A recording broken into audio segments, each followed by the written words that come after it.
para sa katotohanan. Sinusugod saan man ang kaganapan. Serbisyo publikong hindi matatawaran. Ito ang bagong Abante Radio. Abante Radio. Mabilis, madamis, walang mintis. Abante Radio. Abante sa balita at serbisyo.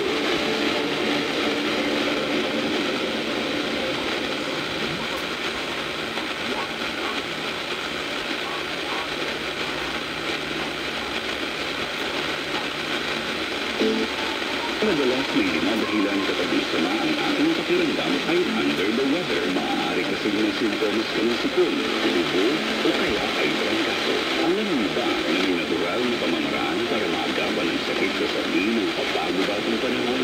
Honey.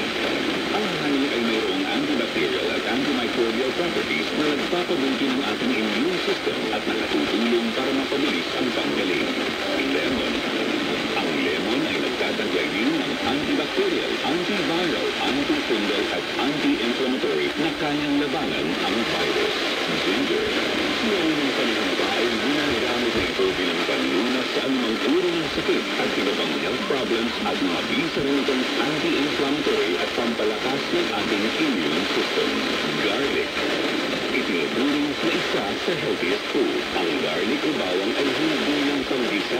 Panlaban dito sa sari-saring sakit dahil sa taglay nitong natural antiviral, antiseptic at antibacterial properties na mayroon ding immune-boosting compound. Chicken soup. Believe it or not, may pag-aaral na nagsasabing pinitigilan ng chicken soup ang anumang inflammatory compound sa katawan na maaaring magdulot ng viral infection. Mabisa rin itong panlaban sa ubo at sipon at nakakatulong pa para maging hydrated ang ating katawan. Kaya huwag kayo magtaka kung bakit may ibang